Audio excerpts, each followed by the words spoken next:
একজোড়া আগুন পাখি। তুষকন্যা। পর্ব ৩৩। রোজ আর ইনা দুজনে মিলে মাঝেমধ্যেই ঘুরতে বেরোয়। কখনো হাঁটতে হাঁটতে, আবার কখনো বা তাদের নিজস্ব ঘোড়া নিয়ে। বেশিরভাগ সময়টাই হয় ভোর সকাল কিংবা সন্ধ্যায়। যেহেতু বিশাল বড় এরিয়ার পুরোটাই তাদের, তাই এই পুরো জায়গায় একবারের জন্য হাঁটতে নিলেও একদিন তো এমনিতেই লেগে যাবে। বরাবরের মতো আজও দুজনে ভোর সকালে হাঁটতে গিয়েছিল। আজ ফিরতে ফিরতে প্রায় অনেকটা সকালই হয়ে এসেছে। তবে আজ তাদের হাঁটতে যাওয়ার উদ্দেশ্য ছিল খানিকটা ভিন্ন। বাড়ি থেকে অনেকটা দূরে তাদের একটা নিজস্ব বাগান করা হয়েছে। যে বাগানের বিশেষত্ব হলো সেখানে প্রচুর পরিমাণে বিশেষ ডার্ক ব্লাড রোজের গাছ রয়েছে। যেহেতু বাগান করাটা কেনিথের বরাবরই একটা প্রিয় কাজ, সেই সাথে অরিনও এসব খুব বেশিই পছন্দ করে। তাই সেই বাগানটা রোজ, অরিন কিংবা কেনিথ তিনজনই বলা চলে। তবে বাগানের দেখাশোনার কাজ বেশিরভাগ সময় রোজেরই করা হয়। আর আজকে দুজনে মিলে সেই গাঢ় কালচে লাল রঙের গোলাপগুলোই আনতে গিয়েছিল, যেটা বিশেষত কেনিথ এবং অরিন দুজনেরই সবচেয়ে প্রিয় ফুল। রোজ আর ইনা দুজনেই হেঁটে হেঁটে বাড়ির সামনে এলো। ইনায়ার পরনে কালো ও রোজের পরনে লাল রঙের গাউন, যেটা দেখতে হুবহু অরিনের গাউনের মতোই। অরিন আর রোজ বেশিরভাগ সময়ই একই রকম জামা পরে। দুজনের সাজগোছও অনেকটা একই। তবে স্পেশাল একটা ব্যাপার, যেমন কেনিথের মতো অরিনের চোখের মণিও কিছুটা লালচে। অন্যদিকে ইনা সেই আগের মতোই রয়ে গিয়েছে। যবে থেকে সে ইনা হয়েছিল তবে থেকেই যেন সেই প্রাণবন্তর চঞ্চল ইনায়ার দাফন হয়ে গিয়েছে। আজও অত্যন্ত চুপচাপ এক অদ্ভুত জীবন পার করছে। প্রয়োজন ব্যতীত দু একটার চেয়ে বেশি কথাও তার মুখ থেকে বেরোয় না। যতটা সম্ভব পারে সে নিজেকে সবার থেকে আড়াল করতে চায়। তবুও রোজ যেন ইনায়াকে নিজের ছোট বোনের নজরেই দেখে আসছে। ইনা না চাইলেও সবসময় তার সাথে মেলামেশা কিংবা গল্প করার চেষ্টা করে, যাতে ইনায়ার সংকোচ আর ভয়টা দিন দিন সহজতর হয়। বয়সে অবশ্য খুব বেশি পার্থক্য নেই তাদের, দুজনকে সমবয়সীই বলা যেতে পারে। বর্তমানে দুজনের পাশে এবং পেছনে দুজন দুজন করে মূলত চারজন গার্ড রয়েছে, এবং তাদের হাতে বড় বড় দুটো ফুলের ঝুড়ি। হাঁটার মাঝে দুজনে টুকটাক গল্প আলাপও করছিল, যদিও বা তা জীবন জটিলতার বিষয় সম্বন্ধে। রোজ আমাদের জীবনটা আর সবার মতো স্বাভাবিক হলেও তো পারত। প্রত্যেকের জীবনের গল্পটা এত বিষাক্ত কেন হলো? ইনায়ার চোখে মুখে সেই ইনার ন্যায় আজও গম্ভীর্যের স্পষ্ট ছাপ কিংবা দৃঢ়তা বিরাজমান। তবে তার বলা প্রতিটা কথায় এক আকাশস্পর্শী হতাশা, দীর্ঘশ্বাস অনুভূত হয়। যথারীতি আকাশের দিকে তাকিয়ে আছে সে, যেন অসীম নীলিমার গভীর থেকে কোনো উত্তর টেনে আনতে চাইছে। হয়তো সে এটাও জানে তার প্রশ্নের উত্তর নেই, অথবা উত্তর থাকলেও তা শূন্যতার চেয়েও অধিক গুণে ভারী। ইনায়ার কথা শুনে রোজ খানিকক্ষণ চুপ করে থাকে। চারপাশের আবহে এক ধরনের স্তব্ধ নীরবতা, শব্দহীনতার মাঝেও গুঞ্জন তুলছে। রোজ গভীর এক শ্বাস নেয়, ঠোঁটে ক্ষীণ হাসির রেখা টেনে বলে, স্বাভাবিক জীবন সেটা আসলে কারো থাকে না ইনা। আমরা শুধু ভাবি অন্যরা সুখে আছে, তাদের জীবনটা হয়তো সহজ। কিন্তু সত্যটা কি জানো? প্রত্যেকটা মানুষের ভেতরে প্রতিনিয়ত এক একটা ঝড় বয়ে চলেছে। প্রত্যেকেই কোনো না কোনোভাবে জীবন যুদ্ধের ময়দানে লড়াই করতে ব্যস্ত। কারো যুদ্ধটা চোখে দেখা যায়, কারোটা অন্তরের গভীরে দগদগে ক্ষত হয়ে রয়ে যায়। কেউ তা প্রকাশ করে, কেউ বা অন্তঃস্থলের গহীনে লুকিয়ে রাখে, কাউকে বুঝতে দেয় না। আবার কেউ এতটাই ক্লান্ত হয়ে পড়ে যে তার আর এসব প্রকাশ করার শক্তিও থাকে না। এছাড়া জীবন চলে তার নিজের নিয়মে, আর মানুষ শুধু সেই নিয়মের ঘূর্ণিপাকে ধরা পড়ে, শুধু টিকে থাকার চেষ্টা করে। আমরা ভাবি সুখ একটা স্থায়ী কিছু, কিন্তু আদতে সুখ হলো এক নির্লিপ্ততা মরীচিকা, দৌড়ে চলার মাঝে এক ঝলক অনুভূতি মাত্র। রোজের কথায় ইনা যেন এক মুহূর্তের জন্য থমকে যায়। সে চোখ নামিয়ে নিয়ে নির্বিকার স্বরে বলে ওঠে, তবে আমরা কি কেবল অনবরত ছুটতেই থাকব সেই মরীচিকার পেছনে? রোজ হালকা হাসে, খানিকটা সময় নিয়ে দীর্ঘ ফেলে বলে, মানুষ শুধু ছুটে না, কেউ ছুটে স্বপ্নের পেছনে, কেউ দুঃস্বপ্নের হাত থেকে পালাতে, কেউ অতীতের ছায়া এড়িয়ে বাঁচতে চায়, কেউ বা চায় ভবিষ্যতের আলো ধরতে। কিন্তু একসময় সবাই বুঝতে পারে কোনো পথই মুক্তির দিকে যায় না। প্রতিটা রাস্তার শেষে নতুন এক যন্ত্রণার অধ্যায় অপেক্ষা করে। ইনা রোজের দিকে এক পলক চেয়ে দেখে, পরক্ষণেই মাথা ঝুঁকিয়ে মাটির দিকে তাকায়। তার অদ্ভুত লাগে এই জীবন, একটা অজানা আতঙ্কের ছায়া যেন সর্বত্র তার পেছনে তাড়া করে চলেছে। এত বছরে খুব বেশি উন্নতি হয়নি তার, সর্বদাই এক জোরালো অগোছালো ঝড় তার অভ্যন্তরীণ অস্তিত্বকে এলোমেলো তোলপাড় করে দেয়। আর যখনই সে কোনো বিষয়ে ভেতরে ভেতরে অস্থির হয়ে ওঠে তখনই যেন তার অন্তরালের ঝড়টাকে ক্ষণিকের জন্য হলেও দমিয়ে রাখার দায়িত্বটা পড়ে রোজের হাতে। তাহলে এই বিষাক্ত গল্প থেকে আমাদের মুক্তি কোথায়? রোজ মাটির দিকে তাকিয়ে পায়ের নিচে পড়ে থাকা শুকনো পাতাটাকে আলতো করে পায়ের আঙুল দিয়ে সরিয়ে দেয়। অতঃপর কিছুক্ষণ নীরব থেকে বলে ওঠে, মুক্তি বলতে কিছু নেই, আমরা শুধু অভ্যস্ত হয়ে যাই। প্রথমবার বিষ খেলে মানুষ ছটফট করে, শরীর প্রতিরোধ করতে চায়, কিন্তু ধীরে ধীরে সে বিষকেই নিজের রক্তের সঙ্গে মিশিয়ে ফেলে। ততদিনে বিষ আর বিষ থাকে না, জীবন হয়ে যায়। ইনা দীর্ঘশ্বাস ফেলে। তার প্রশ্নগুলো যেমন প্রতিবার অগোছালো হয়, তেমনি রোজের প্রতিটা উত্তরের গভীরতাও হয় বিস্তৃত, অমেয়। তুমি বলতে চাইছো আমরা শুধু সহ্যই করব, তীব্র যন্ত্রণা নিয়ে, কোনো আশার আলো ছাড়াই? এভাবে কি আদৌ বাঁচা সম্ভব? ইনায়ার আচমকা উদ্বিগ্নতায় রোজ মুচকি হেসে আলতোভাবে মাথা নাড়ায়। আশা তো সবসময়ই থাকবে, কারণ মানুষ কখনো আশা করা বন্ধ করতে পারে না। এক অন্ধকার থেকে আরেক আলোতে যেতে চায়, আর যাত্রার মাঝখানে ভুলে যায় আলো আর অন্ধকার তো একে অপরের ছায়া মাত্র। আমরা মুক্তির পথ খুঁজি ঠিকই, অথচ ভুলে যাই মুক্তি মানেই শূন্যতা। তুমি কি সত্যিই শূন্য হতে চাও? ইনা এবার কিছু বলে না। নিজের অনেক অজানা প্রশ্নের উত্তর না পেলেও বহু প্রশ্ন এখন মিলিয়ে গিয়েছে। তার কি জিজ্ঞেস করা ছিল সেসবও হয়তো ভুলে গিয়েছি। ইনা শুধু আড়ালে খানিকটা দীর্ঘ শ্বাস ফেলে, তবে কিছুক্ষণ নীরব থেকে কিছু একটা ভেবে নিয়ে ধীরে ধীরে নিমজ্জিত স্বরে বলতে লাগে, তাহলে আমাদের গল্পের শেষ পাতায় কি লেখা থাকবে? রোজ এবার গভীরভাবে তাকায়, ওর চোখের দিকে যেন হাজার বছরের ক্লান্তি নিয়ে হেঁটে চলছে। সেই সাথে ওর নির্বিকার প্রশ্ন শুনে খানিকটা মুচকি হাসে। এই মেয়েটার প্রতি তার অদ্ভুত একটা টান রয়েছে, কেমন যেন বাচ্চা স্বভাবের, মূলত তার কথাবার্তা কিংবা প্রশ্নগুলো। অথচ তার উপরোক্ত আবরণটা যেন এক শক্ত খোলসে ন্যায় গড়া। আমাদের গল্পের শেষ পাতাটা আমরা নিজেরাই লিখবই না। হয়তো সেখানে লেখা থাকবে, সবই ছিল কেবল মরীচিকা। অথবা লেখা থাকবে, শেষ বলে কিছু নেই, শুধু এক অধ্যায় থেকে আরেক অধ্যায়, নতুন যাত্রা শুরু হলো মাত্র। তবে একদিন ঠিকই আমরা পেছনে ফিরে দেখব এবং ভাবব, আমরা আসলে কখনোই বেঁচে ছিলাম না, কেবল অস্তিত্বের ছায়ায় হাঁটছিলাম। ইনা কিঞ্চিত তাচ্ছিল্যের সাথে মুচকি হেসে ফেলে। রোজ অদ্ভুতভাবে সব কথাই অনেক বেশি ঘুরিয়ে পেঁচিয়ে বলে, তবে যদি তার অর্থ বুঝে নেওয়া যায় তাহলে তার সব কথাই সহজ। কিন্তু কেউ তার কথার গভীরতা বুঝতে পারলেও স্বয়ং রোজকে বুঝে উপলব্ধি করাটা ভারী মুশকিল। কেন যেন ইনায়ার কাছে সবচেয়ে রহস্যময় ব্যক্তিটা এই রোজকেই মনে হয়। এত বছর ধরে তার সাথে থেকেও সে যেন আজও রোজকে একাংশও উপলব্ধি করতে পারেনি। ইনা সব মিলিয়ে দীর্ঘ শ্বাস ফেলে, খানিকটা মিনমিন করে আওড়ায়, এর মানে আমাদের এই বিষাক্ত জীবন গল্পের কোনো শেষ নেই। আচ্ছা, এই শেষ বলতে আদৌ কিছু রয়েছে নাকি এটাও মিথ্যে? এটিও তবে মানুষের বানানো এক মিথ্যে আশ্বাসের নাম মাত্র, তাই না? রোজ আবারও হালকা হেসে উত্তর দেয়, শেষ বলে কিছু নেই না, গল্পগুলো কেবল বদলে যায়। এক বিষের জায়গায় আরেক বিষ এসে বসে, এক দীর্ঘশ্বাসের জায়গায় আরেক দীর্ঘশ্বাস, আর আমরা ভাবি মুক্তি পাব।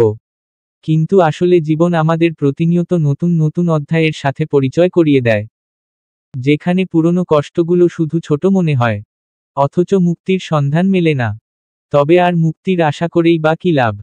এই বিষাক্ত জীবন থেকে মুক্তি তো আর পাওয়া হবে না। মুক্তি হয়তো পাবে যদি বিষকে গ্রহণ করতে শেখ, যদি মেনে নেও যে বেদনা, হতাশা, দুঃখ এসবই আমাদের জীবনের অংশ। তবেই হয়তো কোনো একদিন বিষ আর যন্ত্রণা দেবে না, কেবল একটা পুরনো স্বাদের মতো মনে হবে। এই কথাগুলো শুনে ইনা নিঃশব্দে হাসে। সেই হাসির মাঝে কি বিদ্রূপ না বেদনা লুকিয়ে আছে তা বোঝা যায় না। আকাশের দিকে তাকিয়ে সে নিঃশ্বাস ফেলে মনে মনে আওড়ায়, এই গল্পের শেষটা এবার হওয়া উচিত। ফুপিই ইনু মামুনি। বাড়ি থেকে দৌড়ে তাদের দিকেই এগিয়ে আসছে অরিন। সে কি তার দৌড়ের বেগ যেন হাওয়ার সাথে মিশে বাতাসের তালে ছুটে আসছে। হাত দুটো দুদিকে ছড়ানো, কোমর অবধি লম্বা চুলগুলো বাতাসে উড়ছে, একই সাথে জামাটাও। অরিনকে দেখোমাত্রই রোজ তার হাত থেকে ফুলের ঝুড়িটা নিচে রেখে দেয়। অতঃপর সবকিছু ভুলে সে দুহাতে ছড়িয়ে অরিনের দিকে এগিয়ে যায়। আমার আম্মা। অরিন তার গায়ে ঝাপটে পড়তেই সে তাকে দুহাতে আঁকড়ে সোজা হয়ে দাঁড়িয়ে গোল গোল 2-3 পাক ঘুরে যায়। অতঃপর দুজনেই খিলখিল করে হেসে ওঠে। রোজ থেমে গেলেও অরিনকে কোল থেকে নামায় না, বরং তার দুগালে আলতোভাবে চুমু একে দিয়ে বলে, আম্মা শুভ সকাল, সরি আজ তোমাকে ছাড়াই বাগানে গিয়েছিলাম। It's okay ফুপ্পি।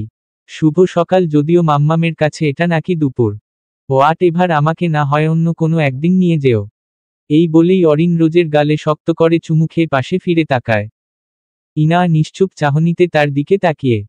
ইনা বাচ্চাদের থেকে সবসময় নিজেকে দূরে রাখার চেষ্টা করে এসেছে। বাচ্চারা তার আশেপাশে থাকলে তার ভেতরের অস্থিরতা যেন আরও বেড়ে যায়। নিজেকে সামলাতেও হিমশিম খেতে হয়। কিন্তু একই বাড়িতে অরিন থাকায় না চাইতেও কিছু করতে পারে না। তবুও সে অরিনের সাথে মিশতে পারে না। অবশ্য এই ব্যাপারটা অরিনও খানিক বুঝতে পারে। সবার বলা কথা অনুযায়ী সেও জানে তার ইনু মানুনি সুস্থ নয়। যখন সে পুরোপুরি সুস্থ হয়ে উঠবে তখন আর সে তাকে এড়িয়ে চলবে না। তার ফুপির মতোই নাকি তার সাথে আদর কিংবা খেলা করবে। অরিন বিস্তৃত হাসে। তার দুগালে স্পষ্ট দুটো টোল ভেসে ওঠে। ইনায়ার উদ্দেশ্যে বলে, ইনু মামুনি গুড মর্নিং। Good morning. ইনা শুধু এইটুকুই বলে। আর বেশিক্ষণ এখানে স্থির থাকতে পারবে না সে। এখনই কিছুটা অস্থির হয়ে উঠেছে। আমি ভেতরে যাচ্ছি। এই বলেই ইনা বাড়ির ভেতরের দিকে চলে যায়। এদিকে পেছনে থেকে তাকে অপলক দেখতে থাকে রোজ আর অরিন। ইনা আরও খানিকটা ভেতরের দিকে চলে যেতেই অরিন দীর্ঘ শ্বাস ফেলে বলে, হেই ইনু আন্টিটা কবে পুরোপুরি সুস্থ হবে? আমার আর ভালো লাগে না। অরিনের কথা শুনে রোজ কিছুটা হাসার চেষ্টা করে বলে, খুব শীঘ্রই তোমার ইনু আন্টি সুস্থ হয়ে যাবে। তুমি দেখে নিও। তাই যেন হয়। নয়তো পাবলু আঙ্কেলের সাথে ইনু আন্টির বিয়ে দিতে হবে। রোজ বিস্ময়ের সাথে হেসে ফেলে। কিছুটা অবাক স্বরে বলে, কি? অরিন খানিক অভিজ্ঞের ভঙ্গিতে চোখের চশমটা ঠেলে দিয়ে বলে ওঠে, পাপাকে বলে এটাই করতে হবে। দুষ্টু পাবলু আঙ্কেল বিয়ের পর যখন ইনা মামুনির সাথে সারাদিন উল্টোপাল্টা মজা করবে, পাগলামি করবে। এরপর তাদের যখন অনেকগুলো বেবি হবে, তখন দেখবে ইনু আন্টিও পাবলু আঙ্কেলের মতো হয়ে গিয়েছে। রোজ অরিনের কথাবার্তা শুনে খিলখিল করে হেসে উঠল। ওর হাসি দেখে রোজ কপাল কুঁচকে বলল, হাসছ কেন? আমি মোটেও হাসির কথা বলিনি। আচ্ছা আমার অরিন আম্মা, আপনি কি বোঝেন বিয়ে কি? বুঝবো না কেন? বিয়ে হলো একটা ছেলে আর মেয়েকে বিয়ে দেওয়া। আর বিয়ে হলেই নাকি সবাই চেঞ্জ হয়ে যায়। আর তাদের অনেকগুলো করে বেবি হয়, এরপর বেবিগুলো বড় হয়ে তারাও বিয়ে করে। আবার তাদেরও বেবি হয়। আর এই বেবি হওয়ায় ফ্যাক্টরি বানানোর রিচুয়াল ফর্মুলার নামই হলো বিয়ে। অরিনের একদমে বলা কথাবার্তাগুলো শুনে রোজ তার দিকে বিস্ময়ের চোখে তাকিয়ে থাকে। এই মেয়ে এসব কোথায় থেকে শিখেছে? কি বেবিদের ফ্যাক্টরি বানানোর রিচুয়াল ফর্মুলার নাম বিয়ে? এসব কে বলেছে তোমাকে? কে আবার মাই সুপার জিনিয়াস পাপা? কি এসব তোমার পাপা বলেছে? আমিই জানতে চেয়েছিলাম। তখন পাপাই তো আমাকে এসব বলল। তোমার পাপা যে তোমাকে এসব শিখিয়েছে, এসব কি তোমার মাম্মাম জানে? না তো। শোনো, তোমার মাম্মামকে এসব বলার প্রয়োজন নেই। নয়তো সে তোমার পাপাকে সাবান ছাড়াই ধুয়ে দেবে। মানে? পাপা কি আমায় ভুল কিছু শিখিয়েছে? বিষয়টা তা নয়। আচ্ছা আম্মা, তুমি কেন এখনই এসব জানার জন্য আগ্রহী হচ্ছ? তুমি আগে বড় হও, তারপর না হয়। না, আমার এখনই জানতে হবে। আমিও তো বিয়ে করব। কি এতক্ষণ পর্যন্ত সব ঠিক ছিল, কিন্তু এখন সোজা বিয়ের ভূত? অরিন কিছুটা দুষ্টমি করে লাজুক হেসে বলে, ভূত কেন হবে ফুপ্পি, আমি তো তোমার ছেলেকেই বিয়ে করব। রোজ খানিকটা থমকে যায়। স্তব্ধ স্বরে বলে ওঠে, আমার ছেলে? তোমার যখন একটা ছেলে হবে তখন ওটা আমাকে দিয়ে দিবে। আমি তোমার ওই ছেলে বিয়ে করে নিজের বর বানাবো। এরপর আমাদের অনেকগুলো বেবি হবে। তারপর ওদের বিয়ে দেব, তখন ওদেরও বেবি হবে। আর এভাবেই আমরা একটা বেবির ফ্যাক্টরি বানিয়ে ফেলব। তবে তো আমার ছেলে তোমার চেয়ে বয়সে অনেক ছোট হয়ে যাবে। তাতে কি হয়েছে? পাপা বলেছে ভালোবাসা বিয়েতে বয়স ক্লাস এসব ম্যাটার করে না। হয়েছে থামো এবার। এসব আনা জানতে পারলে তোমার পাপার সাথে বিতিকিচ্ছিরি কাহিনী হয়ে যাবে। কে শোনে কার কথা? অরিন তার নিজের খেয়ালে হারিয়ে গিয়েছে। সে নিজের মনের মতো আরও বলে, শুনো ফুপি, তোমার ছেলেটাকে বলবে অনেক সুন্দর হতে। একদম পাপার মতো। পাপার চেয়ে একটু কম হলেও চলবে, কিন্তু বেশি হওয়া যাবে না। আমার পাপাকেই সবার চেয়ে বেস্ট হতে হবে। রোজ আর কিছুই বলে না। হতাশায় দীর্ঘ শ্বাস ফেলে বিড়বিড় করে আওড়ায়, হে খোদা, এই মেয়ে আর তার বাপকে বুঝো দান করো। কেনিথকে রান্নাঘর থেকে বের হতে দেখেই আশেপাশের সব সার্ভেন্ট যেন আসল ঘটনার সবটাই বুঝে যায়।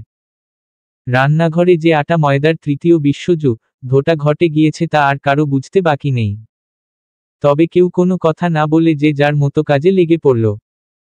এদিকে কেনিথ এলোমেলো চুল আর আদা ময়দায় মাখানো শরীর ঝাড়তে ঝাড়তে দোতলার দিকে এগোতে লাগল। চোখে মুখে তার প্রচণ্ড বিরক্তির ছাপ। কিন্তু যেই না সিঁড়ি বেড়ে উঠতে যাবে অমনি পাশ থেকে ডাক এলো, হেই ব্রো, থামো থামো থামো। কেনিথ কপাল কুঁচকে পাশে ফিরে তাকায়। কিছু ফাইল নিয়ে পাভেলকে তার দিকে ছুটে আসতে দেখে তার কপালটা আরো খানিক কুঁচকে যায়। রক্তিতে দোতলায় না গিয়ে সিঁড়ির কাছেই দাঁড়িয়ে পড়ে। পাভেল তার কাছে এলেই কড়া স্বরে বলে, এভাবে ছাগলের মতো চেঁচাচ্ছিস কেন? নিমিষেই পাভেলের মুড অফ হয়ে যায়। চোখ মুখ ছোট করে আওড়ায়, আমাকে তোমার কবে মানুষ বলে মনে হয়েছে? সারা জীবন তো ছাগল গরু গাধা হিসেবেই চোখে পড়েছে। কেনিথ গম্ভীরতার মাঝেও কিঞ্চিত হেসে বলে, তা ঠিকই বলেছিস। এটা শোনামাত্রই পাভেলের চোখ মুখ একদম চুপসে যায়। তবে কেনিথ সেসবে পাত্তা না দিয়ে বলে, কিসের জন্য চেঁচাচ্ছিস এখন তা বল। পাভেল নিজেকে সামলে একটা ভারী শ্বাস ফেলে বলে, এই ফাইলগুলোতে দ্রুত সাইন করে দেও। অনেক কাজ আছে সারাদিন। ওই জেনোভেসের সাথে আমাদের ডিলটা নিয়ে কিছুটা প্রবলেম হয়েছে। ওরা শেষ মুহূর্তে এসে কাহিনী শুরু করে দিয়েছে। কেনিথের কপাল অনেকটা কুঁচকে যায়। চোখে মুখে গাম্ভীর্যের ছাপ পড়ে, মানে? সেদিনই তো ওদের সাথে কথা হলো। তখন তো কোনো, সেটাই তো ঘটনা। ব্রো বলছি আমি আর এসব কত করব। এবার তুমি একটু সিরিয়াস হও। ওদের ছেড়ে দিতে দিতে এখন আমাদের সাথেই গেম খেলার ট্রাই করছেন।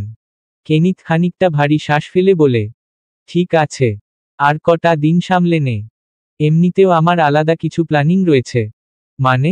কিছু কি ভেবেছ? আচ্ছা, তোকে এসব পরে বলছি। আগে গোসলটা সেরে আসি। এবার গিয়ে পাভেলের নজর কেনিথের দিকে পড়ে।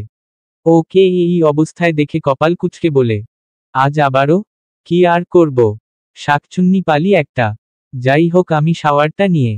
ব্রো, আমায় যেতে হবে আবার। কেনিথ পাভেলের দিকে তাকিয়ে বোঝে বেচারা আসলেই তাড়ায় রয়েছে। কিছুটা দীর্ঘ শ্বাস ফেলে বলে, দে কোথায় কোথায় সাইন করতে হবে।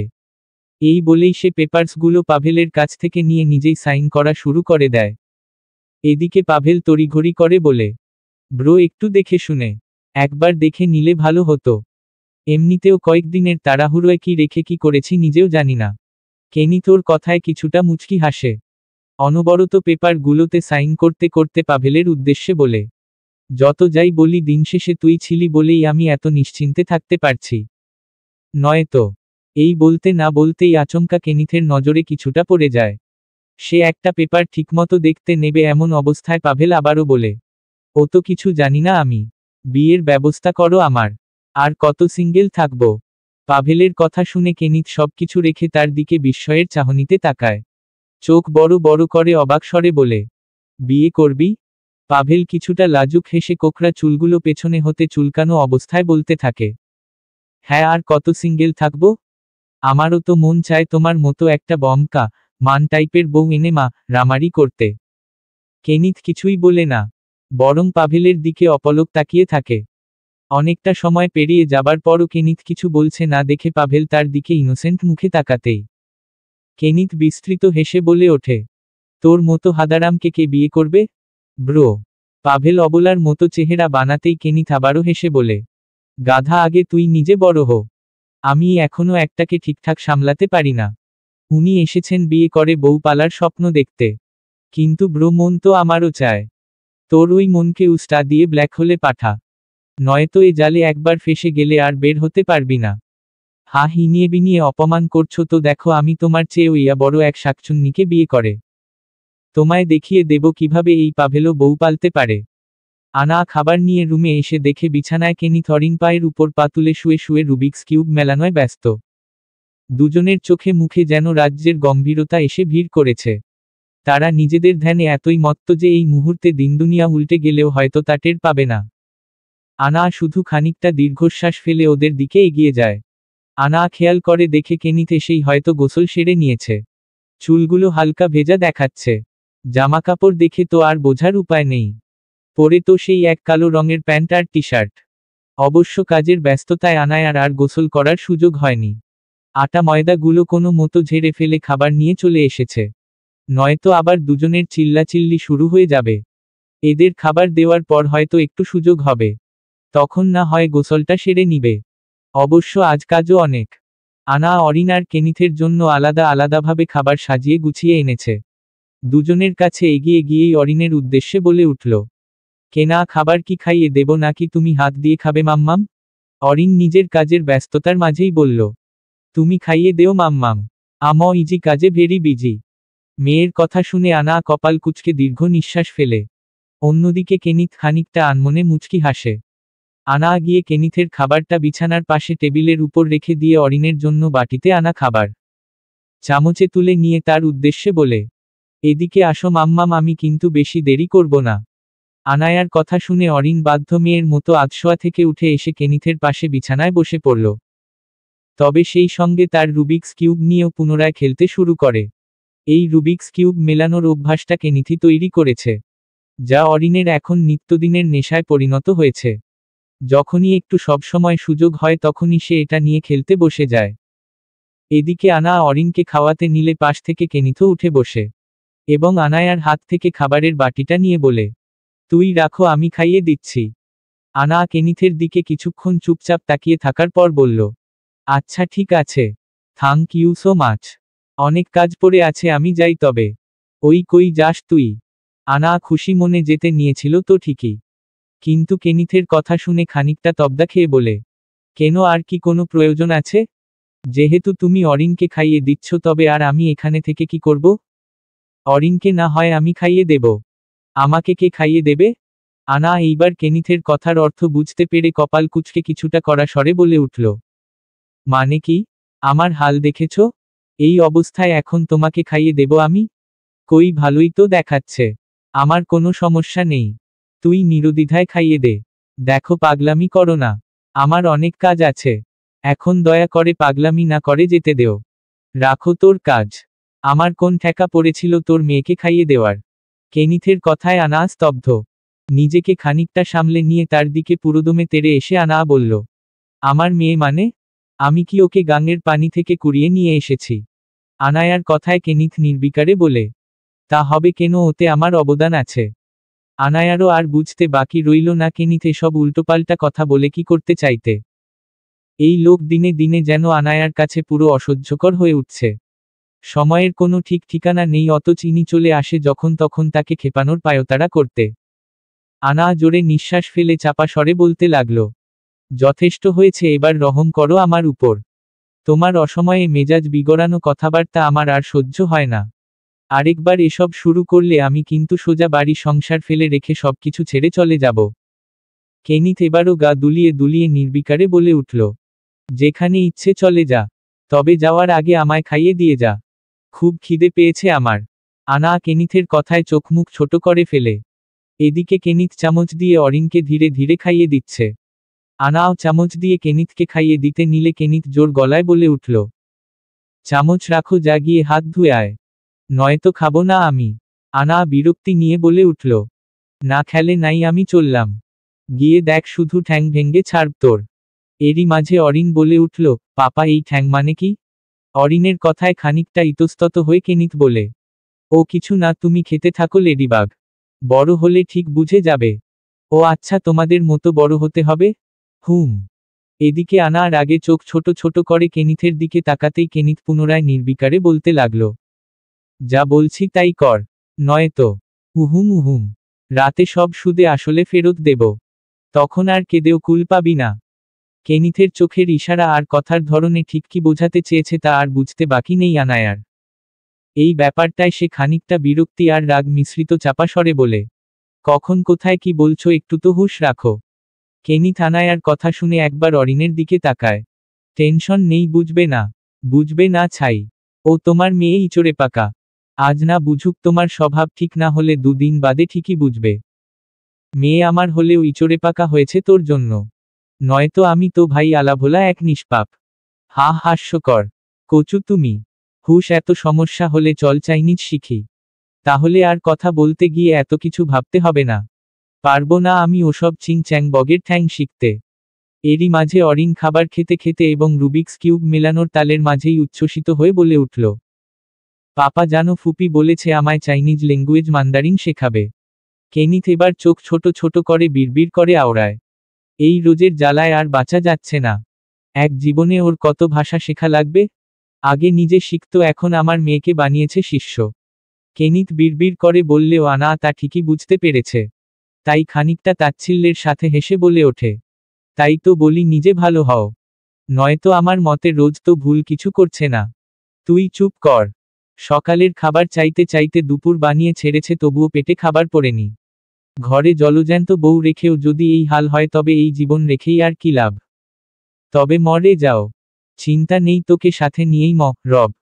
আনা আর নিজের মেজাজ খারাপ না করিয়ে সোজা গিয়ে হাত ধুয়ে এলো। অতঃপর কেনিথকে নিজ হাতে খাইয়ে দিতে দিতে বলতে লাগলো, আর কত জ্বালাবেন আমাকে। কেনিথ খেতে খেতেই উত্তর দেয়, যতদিন বেঁচে থাকবো ততদিন। না, ভুল হয়েছে, আমি মরে গেলেও তোর পিছু ছাড়ব না। তখন ভূত হয়ে জ্বালাতে আসব। আনা আর কিছু বলল না, বরং শুরুতে দীর্ঘ নিঃশ্বাস ফেললেও অরিন আর কেনিথের দিকে আনমনে কিছুক্ষণ তাকিয়ে থাকার পর বিস্তৃত মুচকি হাসে।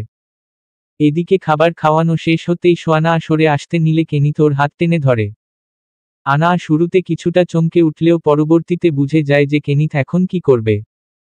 আনায়ার হাতটা শক্ত করে ধরে তার হাতের 5 আঙুলে লেগে থাকা খাবারগুলোও চেটেপুটে খেয়ে ফেলে। অতঃপর খানিকটা নাটকীয় ভঙ্গিতে ঢেকুর তুলে বিস্তৃত হেসে বলে, যাই হোক, সকালের খাবার দুপুরে পেলেও বউয়ের হাতে খাওয়ার মজাই আলাদা। ওহে কি করিলে বলো পাইব তোমারে, রাখিব আখিতে আখিতে। ওহে এত প্রেম আমি কোথা পাব না, ওহে এত প্রেম আমি কোথা পাব না, তোমারে হৃদয়ে রাখিতে। আমার সাধ্য কি বা তোমারে, দয়া না করিলে কে পারে, তুমি আপনি না এলে কে পারে হৃদয়ে রাখিতে। মাঝে মাঝে তব দেখা পাই, চিরদিন কেন পাই না, মাঝে মাঝে তব।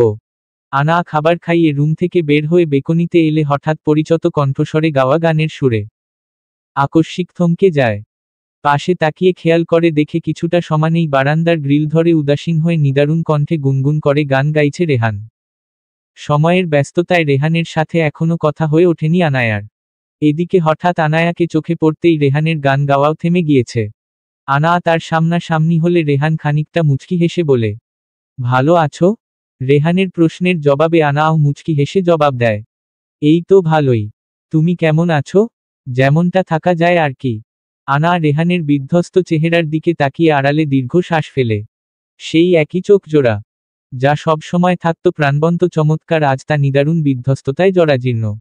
চোখের নিচে পড়ে গিয়েছে খানিকটা কালচে দাগ। যে মানুষটার ঠোঁটের কোনায় সর্বক্ষণে হাস্যোজ্জ্বল হাসি ঝুলে থাকত, আজ সেই ঠোঁটে এক রুক্ষতায় মোড়ানো মিথ্যে হাসি। চুলগুলোও কত এলোমেলো, তেল পানি আদৌ চুলে পড়ে কিনা সন্দেহ। মনে তো হয় না নিজের একটু হলেও যত্ন নেয় সে। অথচ নিজেকে স্বাভাবিক দেখানোর কত শত প্রচেষ্টা তার। সব সময় সাজানো গোছানো ব্যক্তিটাও আজ কত অগোছালো। সব কিছুর জন্য আনা যেন আজও নিজেকেই দায়ী করে। এই মানুষটার তো আজ এই হাল হওয়ার কথা ছিল না, যদি না সে তার জীবনে প্রবেশ করত। যতবার সে রেহানকে এমন বিধ্বস্ত অবস্থায় দেখেছে, ততবার আনা নিজেকে এক তো অভিশাপ মনে করেছে। আজও নিজেকে ঠিক তাই মনে হচ্ছে।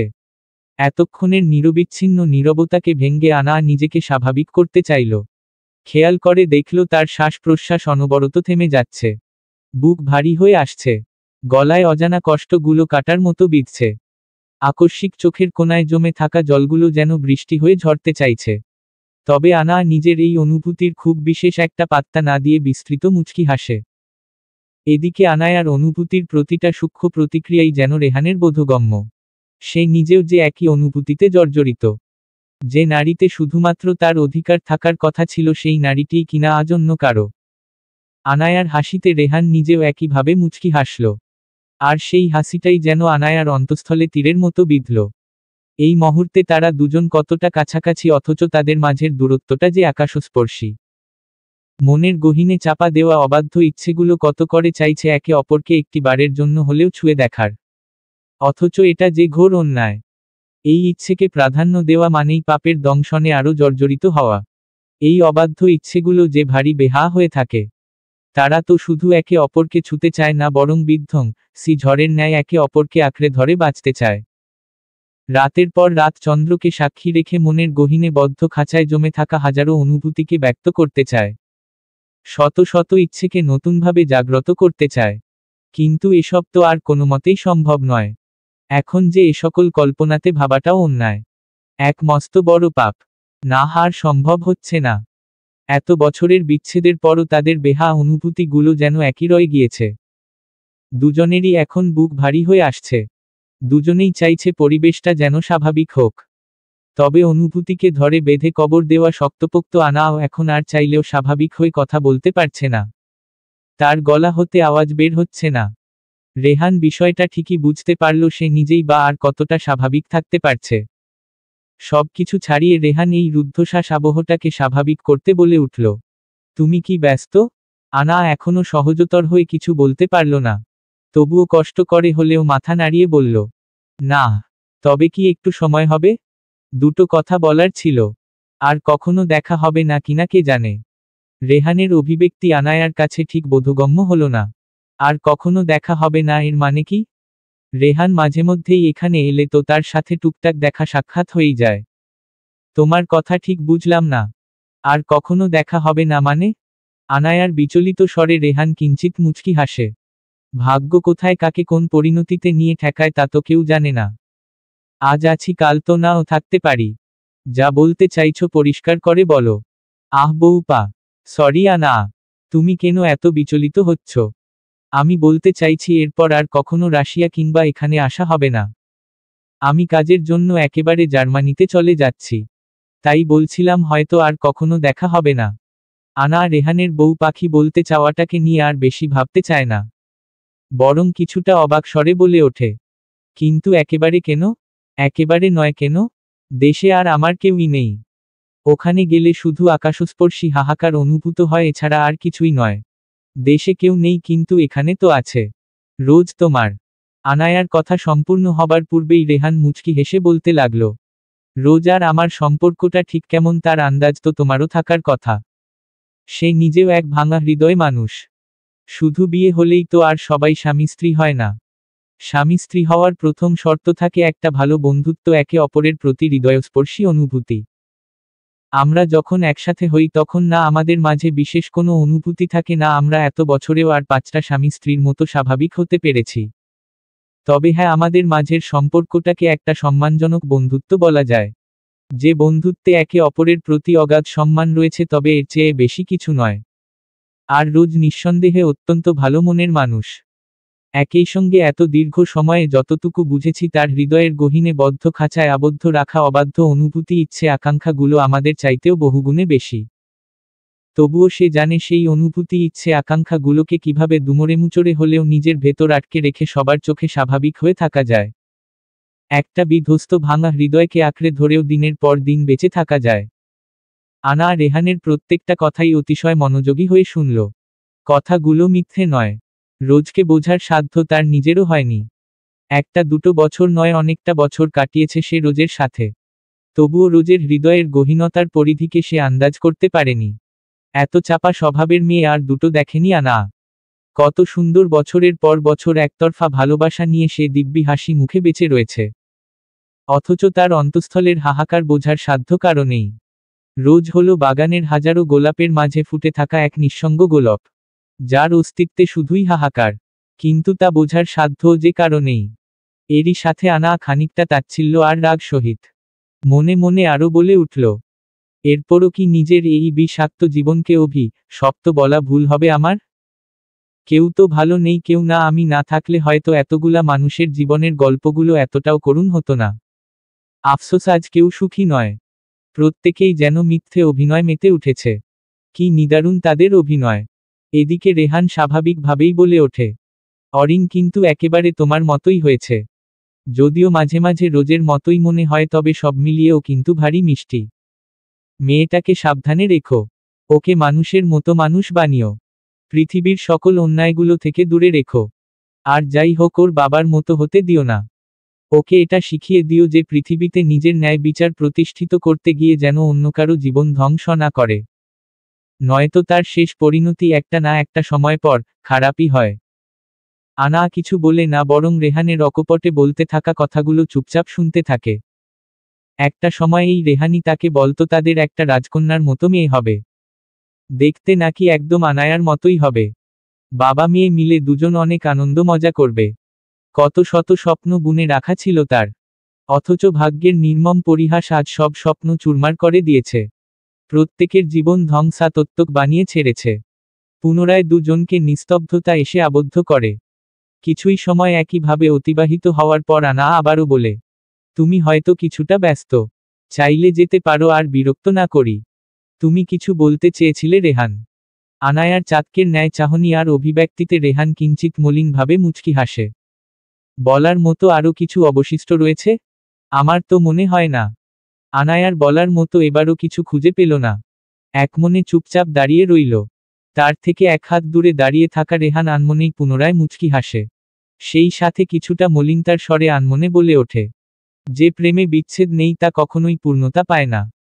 কেননা বিচ্ছেদই প্রকৃত প্রেমের অভ্যন্তরীণ যন্ত্রণা, যেখানে ভালোবাসার পরিসমাপ্তি থাকে। আনা মুখ ফিরিয়ে রেহানের দিকে তাকায়। তার দিকে চেয়ে থেকেই কিছুটা স্তব্ধ স্বরে বলে ফেলে, তবে কি আমাদের ভালোবাসাও পূর্ণতা পেয়েছিল? অবশ্যই, এই যে তুমি আমাকে ছাড়াও মেয়ে স্বামী সংসার নিয়ে সুখে শান্তিতে রয়েছে।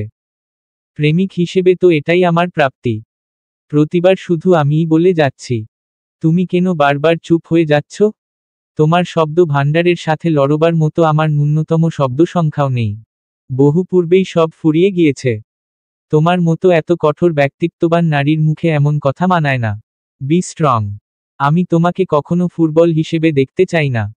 বিচ্ছেদের এত বছর পরও তোমার সহজ অভিব্যক্তি ভালোমানুষি গুলো আমায় বড্ড বেশি পোড়ায়। যদি আমায় একটু ঘৃণা করতে তবে হয়তো অবশিষ্ট জীবনটুকু বড্ড শান্তিতে বাঁচতে পারতাম। তুমি পারবে আমায় ঘৃণা করতে? আনা জলে সিক্ত ছলছলে চাহনিতে পাশে ফিরে রেহানের দিকে তাকায়। আনায়ার ছলছলে চোখ দেখে রেহানের আকস্মিক দম হয়ে এলো। আনায়ার চোখের প্রতিটা জলের কণা যেন তার হৃদয় কাটার মতো বিঁধছে। রেহান আড়ালে দীর্ঘ শ্বাস ফেলে নিজেকে স্বাভাবিক করতে চায়। এদিকে আনা ঢোক গিয়ে কিছুটা কাপা কাপা স্বরে বলে ওঠে, কখনোই না। তবে একাই স্বার্থপরের মতো কিভাবে চাইছো যে আমি তোমায় ঘৃণা করি? এমন স্বার্থপর তো তুমি ছিলে না। রেহানের তেজি কণ্ঠে আনা অপলক তার দিকে তাকিয়ে রইল। চোখের পলক ফেললেই যেন জমে থাকা জলগুলো ঝরে পড়বে। আকস্মিক শ্বাস নিতেও অনেকটাই কষ্ট হচ্ছে। আবারও বুক ভারী হয়ে আসছে। এসবের কোনো কিছুই রেহানের নজরের অগোচর হলো না। আনায়ার প্রত্যেকটা অনুভূতি যেন সে নিজে অনুভব করতে পারছে। অথচ দুজনের মাঝে আকাশস্পর্শী অদৃশ্য দূরত্ব একটি বারের জন্যও দুজনকে এক হতে দিচ্ছে না। রেহানের অবাধ্য ইচ্ছেগুলো প্রেমিক রূপে প্রতিনিয়ত চাইছে আনায়ার কাছে গিয়ে নিজ স্পর্শে সামলাতে। কিন্তু রেহান একমনে দৃঢ়তার সাথে এক জায়গায়তেই এখনো চুপচাপ দাঁড়িয়ে। কষ্ট তার যতই হোক সে কখনো তার এই স্কল অবাধ্য ইচ্ছেগুলোকে প্রাধান্য দেবে না। রেহান জানে আনা আর এই মুহূর্তে কিছু বলতে পারবে না। তাই নিজেই পুনরায় বলে উঠল, তোমাকে ঘৃণা করার সাধ্য যে আমার নেই। প্রাণবন্ত নিষ্পাপ চমৎকার এক মেয়েকে আমি ভালোবেসেছিলাম। কোনো ছলনাময়ীকে নয় যে আমি তাকে ঘৃণা করব। প্রেমের সবচাইতে অদ্ভুত দিক হলো যখন আমরা কাউকে ভালোবাসি তখন আমরা একে অন্যের সব কিছু মেনে নেই। কিন্তু যখনই বিচ্ছেদ আসে তখনই যেন সব কিছুই বেমানান হয়ে যায়। বারবার আমি শুধু বকবক করে যাচ্ছি। এভাবে চুপ থেকে নিজেকে কষ্ট না দিয়ে স্বাভাবিক হওয়ার চেষ্টা করো। তোমাকে নিয়ে আমার কোনো কালেই কোনো অভিযোগ নেই। যতটুকু আমি তোমায় জেনেছি চিনেছি তাতে হলফ করে বলতে পারি মায়ের পর তুমিই ছিলে আমার চোখে দেখা সবচেয়ে সেরা অতুলনীয় নারী। তোমাকে অবিশ্বাস করার মতো পাপ আমি করতে চাই না। এতটাও বিশ্বাসের যোগ্য নই আমি, কোনো ছলনাময়ীর চেয়েও কম কিছু নই। আমরা ভালোবাসি বলেই আমাদের বিচ্ছেদ কষ্টকর হয়। কিন্তু এই কষ্টই আমাদের শেখায় ভালোবাসা একমাত্র সে শক্তি যা কখনো হারায় না, শুধু রূপ বদলায়। তাই নিজেকে এভাবে মিথ্যে দোষারোপ করো না। ভালোবাসা রূপ বদলিয়েছে, আমরা নই। আনা আকস্মিক তাচ্ছিল্যের সাথে মুচকি হাসল। এবার অনেকটাই স্বাভাবিক হয়ে দীর্ঘ শ্বাস ফেলে বলল, দোষার মিথ্যে নয়, বরং সান্ত্বনাটা মিথ্যে। পুনরায় দুজনের মাঝে নীরবতা জমে। মুখে যা বলছে তার সবই যেন যান্ত্রিক কিংবা মাত্র একাংশ। নয়তো অন্তর্দেশের গহীনে জমে থাকা অপ্রকাশিত কথাগুলো তো আজ পাহাড় সমান উঁচু। তবে এহেন নীরবতা ভেঙে হুট করেই রেহান বলে উঠল, বিচ্ছেদে অনেক কিছুই হারাতে হয়। কিন্তু সবচেয়ে বড় যে জিনিসটা হারাতে হয় তা হলো আমাদের সেই বিশ্বাস। যে বিশ্বাসে আমরা একে অপরকে ভালোবাসতে শিখেছিলাম। রেহানের কথা শুনে আনা খানিকটা ভ্রু কুঁচকে ফেলল। হঠাৎ তার এমন অভিব্যক্তি আনায়ার কাছে অনচ্ছ লাগল। হঠাৎ এই কথা? তার মানে তুমি বলতে চাইছো আমাদের বিচ্ছেদেও না, এমনটা লোকে বলে। সবার ক্ষেত্রে প্রযোজ্য হলেও আমাদের ক্ষেত্রে নয়। আমরা ছিলাম অনন্য, তেমনি আমাদের প্রেমও ছিল চমৎকার, অতুলনীয়। যেখানে বিশ্বাসের পরিধি ছিল আকাশস্পর্শী। আমাদের প্রেম এতটাও ঠুনকো ছিল না যে একটা সামান্য বিচ্ছেদ সেই আকাশস্পর্শী বিশ্বাসকে নিঃশেষ করবে। রেহান, তুমি অত্যন্ত চমৎকার একজন মানুষ। খুব বেশি ভাগ্যবান না হলে যে কারো তোমাকে পাওয়া অসম্ভব। সচরাচর কোনো আটকপালে তোমার মতো অতুলনীয় ব্যক্তি জুটবে না। উপহাস করলে নাকি? রেহানের আকস্মিক হাসিতে আনাও কিঞ্চিত হেসে ফেলল। মোটেও না, তোমাকে নিয়ে উপহাস করার মতো যোগ্যতা আমার নেই।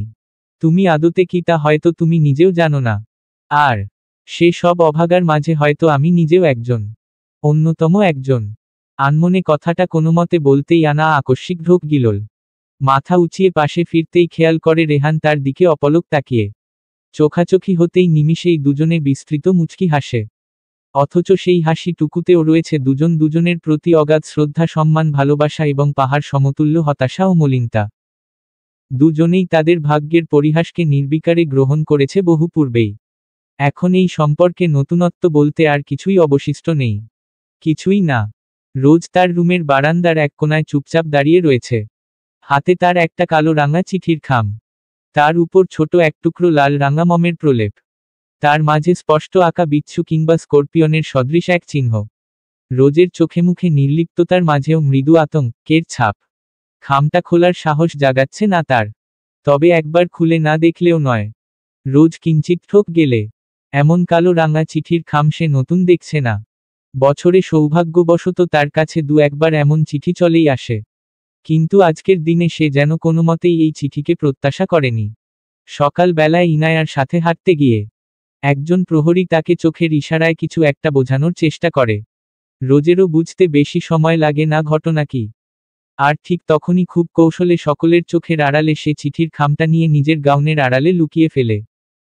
কিন্তু সেই তখন থেকে এখন পর্যন্ত একবারও তার এই খামটা খুলে দেখার সুযোগ হয়নি। সে ইচ্ছে করেই যেন এই সুযোগটা হতে দেয়নি। রোজ দীর্ঘশ্বাস ফেলে খামটা এবার খুলে দেখার জন্য উদ্বিগ্ন সে। তবে মন বলছে এই অসময়ে এমন চিঠি ভালো কিছুর পূর্বাভাস নয়। ভেতরে আসতে পারি? রোজ যেই না খামটা খুলতে নেবে অমনি পেছনে থেকে পরিচিত এক কণ্ঠস্বরে সে খানিকটা চমকে ওঠে। দ্রুত চিঠির খামটা বারান্দার ফুল গাছের আদলে লুকিয়ে ফেলে পেছনে ঘুরে ফিরে তাকাতেই রুমের মাঝ বরাবর রেহানকে দেখতে পায়। চোখে মুখে মলিন হাসি। তাকে দেখামাত্রই রোজ বারান্দা থেকে রুমে দিকে কিছুটা এগিয়ে এলো। হাসি মুখে বলে উঠল, জি অবশ্যই, ভেতরে আসুন। রেহান আবারও কিঞ্চিত মুচকি হাসে। বারান্দার দিকে এগিয়ে যেতে যেতে রোজের উদ্দেশ্যে বলে, সরি, দরজায় কয়েকবার নক করেছিলাম। আপনি হয়তো খেয়াল করেননি, তাই পারমিশন ছাড়া রুম অবধি আসতে হলো। সরি বলছেন কেন? কোনো সমস্যা নেই, আমি কোনো কিছু মনে করিনি। রেহান আর রোজের একটা অদ্ভুত বৈবাহিক সম্পর্ক রয়েছে। হ্যাঁ, অদ্ভুতই বটে। আজ থেকে কিছু বছর পূর্বে হুট করে তারা বিয়ের সিদ্ধান্ত নেয়। অথচ তখন তারা একে অপরকে ঠিকঠাক চেনেও না। ঘটনার সূচনা হয় রোজের বাংলাদেশে যাবার মাধ্যমে। অরিনের জন্মের পর মাঝে মধ্যে তার বাংলাদেশে যাওয়া হতো। সেই সূত্রে কয়েকবার সে আনায়াদের পুরনো বাড়িতেও থেকেছে। আর সেখানেই রেহানের সাথে রাস্তায় একদিন হুট করে তার প্রথম দেখা হয়। রোজের পরনে তখন বর্ষর আলখাল্লা স্বরূপ জামা। সে পরিবেশে সবার চেয়ে কিছুটা আলাদা হওয়ায় তাকে লোকচক্ষুর আড়ালেই থাকতে হয়েছে। সব সময় ঘরের ভেতর ভালো লাগছিল না বিধায় নিজেকে খানিকটা আড়াল করে বিকেলে হাঁটতে বেরিয়েছিল। আর ঠিক তখনই এক অপরিচিতর সঙ্গে ধাক্কা লাগে, যে কিনা ছিল রেহান। অতঃপর রোজের মাথা হতে স্কার্ফটা সরে যেতেই দৃশ্যমান হয় একগোছা কালচে লাল চুল। তার চেহারাটাও যেন আর সবার চেয়ে খানিকটা ভিন্ন। এদিকে রেহানের হাতে ছিল কয়েকটা কাগজের ফাইল। সেগুলো হাত থেকে পড়ে যেতেই সে তা দ্রুত মাটি থেকে উঠিয়ে নিতেই রোজকে না দেখেই অনবরত সরি বলতে থাকে। এতে রোজ খানিকটা অবাক হয়। এই অপরিচিত লোকটিকে তার ভীষণ অমায়িক মনে হয়। সে আনমনে হাঁটছিল বিধায় ধাক্কাটা লাগে। এতে কেউ দোষী হলে তা সে নিজেই। অথচ লোকটি তাকে না দেখেই যেভাবে ক্ষমা চেয়ে যাচ্ছে তা ভারী আশ্চর্যের। রেহান পেপারগুলো গুছিয়ে উঠে দাঁড়াতেই রোজের হুঁশ ফেরে। সে দ্রুত নিজেকে সামলে আলখাল্লা আর স্কার্ফ দিয়ে মাথা ঢেকে নেওয়ায় উদ্বিগ্ন হয়ে ওঠে। কিন্তু তার পূর্বেই রেহান তাকে সম্পূর্ণ রূপে দেখে ফেলে। এই এলাকায় হঠাৎ এমন অপরিচিত বিদেশি মুখ সত্যিই কিছুটা অবাক করার মতো। রেহানের ভ্রু কুঁচকে যায়। ওদিকে রোজ কোনোমতে ইতস্ততভাবে আওড়ায়, সরি দোষটা আমার ছিল। এই বলেই রোজ চলে যেতে নিলে পাশ থেকে রেহান বলে ওঠে, আপনি বাংলা বলতে পারেন? রোজ যেতে নিয়েও আর চলে যায় না, বরং পেছনে পাশে ফিরে রেহানের মুখোমুখি হয়। অতঃপর ধীরে ধীরে তাদের পরিচয়। এক কথায় দু কথায় সে জানতে পারে রোজ আনায়াদের বাড়িতে কিছুদিনের জন্য থাকতে এসেছে। এরপর রেহানের আরও কিছুটা আগ্রহ জাগে। পরবর্তী মোটামুটি দুজন রাস্তার ধারে হাঁটতে হাঁটতে টুকটাক অনেক গল্পই করে ফেলে। যেহেতু সন্ধ্যা হয়ে গিয়েছিল তাই রেহান সৌজন্যতার খাতিরেই তাকে আনায়ার বাড়ি পর্যন্ত এগিয়ে দেয়। এদিকে বাড়ি অবধি আসতে আসতেই সেদিন বাড়ির সামনে আনায়ার সাথেও তার ছোট্ট একটা সাক্ষাৎ হয়ে যায়, যা প্রায় অনেকটা দীর্ঘ সময়ের পর। এই এলাকায় তার প্রয়োজন ছাড়া আসা হতো না। যেহেতু রেহান দেশ ছাড়ার নিয়তে ছিল সে কারণেই প্রয়োজনীয় কাগজপত্রের জন্য তাকে এখানে আসতে হতো। কিন্তু এর আগে কখনো আনায়ার সাথে তার দেখা হয়নি, আর সে নিজ ইচ্ছেতেই দেখা করেনি। তবে ঠিকই সে মাঝে মধ্যে ইমনের কাছে আনায়ার সম্পর্কে কথার ছলে টুকটাক খবর নিয়েই নিত। না চাইতেও তার ধ্যানজ্ঞান যেন সেদিকেই পড়ে থাকত, আর এদিকে ইমনও ব্যাপারটা ভালোই বুঝতে পারত। সেও যথাসাধ্য চেষ্টা করত টুকটাক খবর জেনে নেওয়ার। তবে যেদিন রেহান জানতে পারল যে আনা প্রেগন্যান্ট, সেদিন থেকেই সে যেন নিজেকে যথাসাধ্য গুটিয়ে নেবার চেষ্টা করেছে। তবে এতেও পুরোপুরি সফল হয়নি। এরপর একবার দূর থেকে আনায়ার প্রেগন্যান্সির সময় কেনিথার আনায়াকে একসাথে দেখেছিল। রোহানের মৃত্যুর পর সেটিই তার প্রথম দেখা ছিল। কেনিথের প্রচণ্ড যত্নশীলতা, আনায়ার ছেলেমানুষি সবকিছুই দূর থেকে ভীষণ উপভোগ করেছিল সে। একবার ভেবেছিল আনায়ার কাছে গিয়ে দুটো কথা বলে আসবে, এই নতুন জীবনের জন্য একবার শুভকামনা জানাবে। অথচ সেদিন কি যেন ভেবে আর তাদের কাছে যাওয়া হয়নি। হয়তো ভেবেছিল তার জন্য তাদের সুন্দর মুহূর্তটা নষ্ট হয়ে যাবে। শুধু শুধু কারো জীবনে কাটা হবার কি প্রয়োজন। সেই থেকেই দৃঢ় বিশ্বাস রেখেছিল আর আনায়ার সাথে হয়তো তার দেখা হবে না। সে যত দ্রুত সম্ভব নিজেকে গুটিয়ে নিয়ে দূরে কোথাও হারিয়ে যাবে। সে না হোক আনা হয়তো তাকে একটা না একটা সময় ঠিকই ভুলেই যাবে, তাকে পুরোপুরি ভুলতে পারলেই তো আনা সুখী। আর আনায়ার সুখে রেহান খুশি। অথচ ভাগ্য তাকে ঘুরিয়ে ফিরিয়ে সে আনায়ার সামনেই আবারও টেনে আনে। রেহান ভালোভাবে তাকিয়ে দেখে আনায়ার কোলে একটা ছোট্ট বাচ্চা, পরনে লাল টুকটুকে একটা জামা, ছোট ছোট চুলগুলোতে মাথার ঠিক মাঝ বরাবর একটা ঝুঁটি গাঁথা। অদ্ভুতভাবে চুলগুলো রোজের মতোই। সে কপাল কুঁচকে পাশে ফিরে রোজকে দেখে পুনরায় দেখে সেই 1 কিংবা 1.5 বছরের বাচ্চাটাকে। এদিকে আনায়ার তার দিকে স্তব্ধ চোখে তাকিয়ে। তার অভিব্যক্তিতে কোনো নড়চড় নেই। আনায়ার এহেন অভিব্যক্তিতে রেহান কিঞ্চিত মলিনভাবে মুচকি হাসে। চলে না গিয়ে বরং আনায়ার দিকে এগিয়ে যায়। বাচ্চাটার মাথায় হাত বুলিয়ে দিতে দিতেই বলে, কেমন আছো? আনায়ার গলার স্বর থেমে গিয়েছে। শুরুতে কিছুই বলতে পারে না। খানিকটা ঢোক গিলে পরক্ষণেই দৃঢ় প্রচেষ্টায় বলে ওঠে, ভালো ভালো আছি। তুমি কেমন আছো? রোহান বাচ্চাটার থেকে নজর সরিয়ে আনায়ার দিকে তাকায়। তার বিস্তৃত মলিন মুখশ্রীর দিকে তাকিয়ে খানিকটা মুচকি হাসে। পুনরায় আনা থেকে নজর সরিয়ে বাচ্চাটার দিকে তাকায়। এই তো ভালো। মেয়ের নাম কি রেখেছ? অরিন। রেহান কিছুটা স্তব্ধ চাহনিতে আনায়ার দিকে ফিরে তাকায়। আনা তার দিকে তাকিয়ে থাকতে থাকতেই আবারও বলে, কেনা শিকদার অরিন। রেহানও তার দিকে তাকিয়ে থাকতে থাকতেই বিস্তৃত মুচকি হাসে। এদিকে অরিন তখন খিলখিল করে হেসে উঠেছে। নিমিষেই দুগালে দুটো টোল ফুটে ওঠে। রেহান তা দেখে বিস্ময়ের চাহনিতে তাকিয়ে হেসে ফেলে। অরিনের দিকে দুহাত এগিয়ে দিতেই সে তার কোলে চলে আসে। রেহান আবারও প্রফুল্লচিত্তে বিস্তৃত হেসে বলে, মাশাল্লাহ, একদম মায়ের মতোই হয়েছ। ডিম্পল প্রিন্সেস, তবে চুলগুলো হয়তো ফুপির মতো। অনেক বড় হও মা। মানুষের মতো মানুষ হও। আনা অপলকভাবে রেহানের দিকে তাকিয়ে। আনায়ার ঠোঁটে তখনও কোনো কথা আসে না। তবে চোখের কোণে একচিলতে জল চিকচিক করে ওঠে। যেটুকু সে লুকিয়ে ফেলতে চায় কিন্তু রেহান ততক্ষণে দেখে ফেলেছে। রেহান আর কিছু না বলে পেছনে ঘুরে হাঁটা দেয়। চলে যেতে যেতে বলে, তোমার জীবনে যা এসেছে তা তোমার প্রাপ্য। কদর করতে শেখো। হারিয়ে ফেলো না। আনা কিছু বলতে চায়। হয়তো রেহানের চলে যাওয়া থামাতে চায়। কিন্তু শব্দগুলো গলার কাছে এসে থেমে যায়। একটা দীর্ঘ নীরবতা জমে ওঠে চারপাশে। আনায়ার পাশেই দাঁড়ানো রোজ। আনায়ার কাছে রেহানের ব্যাপারে সে আগেই শুনেছিল কিন্তু কখনো সামনাসামনি দেখা হয়নি। অথচ আজ সে সৌভাগ্য হয়ে গেল। একই সাথে দুজনের এই রুদ্ধশ্বাস সমরে চোখাচোখি কিংবা ইতস্তত হবার ব্যাপারটাও রোজ ভালোভাবেই উপলব্ধি করতে পারে। নিমিষেই সে আড়ালে এক দীর্ঘ শ্বাস ফেলে। সেদিন রেহানের কাছে অরিনকে দেবার মতো কিছুই ছিল না। তবে পরবর্তীতে সে তার মায়ের একটা চেইন অরিনকে উপহার দিয়ে দেয়। কোনো এক কারণবশত সে অরিনকে নিজের মায়ের জায়গায় স্থান দিয়েছে। এই মেয়েটার প্রতি তার বিশেষ একটা টানও রয়েছে। ঘটনার ইতিটা সেখানেই ঘটে না। তার কয়েক মাস পর আবারও রেহানের সাথে রোজের দেখা হয়। খুব স্বাভাবিকই তাদের সাক্ষাৎ। কোনো বিশেষত্ব নেই, শুধু সম্মানজনক এক ভালো বন্ধুত্ব ব্যতীত। ওদিকে কেনিথের কাছে এইসব ছোটখাটো ব্যাপারের বেশিরভাগটাই ছিল অজানা। এতদিনে তার ধ্যান জ্ঞান সবকিছুতে তার মেয়ে দখল বসিয়েছে। রাত দিন তার মেয়ে নিয়েই কেটে যায়। আনাও একই সাথে সংসারী হয়ে ওঠে। যে কারণে কোনোমতেই তারা রেহান কিংবা রোজের ব্যাপারটা বুঝতে পারে না। দু একবার দেখায় দুজনের মাঝে কি এমন হয় তা কেউ জানে না। কিন্তু একদিন হুট করেই তারা বিয়ের সিদ্ধান্ত নিয়ে হাজির হয়। বিষয়টা সবার মতো কেনিথ আনায়ার কাছেও অদ্ভুত লেগেছিল। তবে তাদের বিয়েতে আরও একজন উচ্ছ্বসিত হয়ে বসেছিল। আর সে হলো রোজের দাদি লুসিয়া। লুসিয়া অরিনের জন্মের পর খুব অল্প কয়েকবার সবার সাথে দেখা করতে এসেছে। বেশিরভাগই অরিন কিংবা রোজের সাথে দেখা করার জন্য।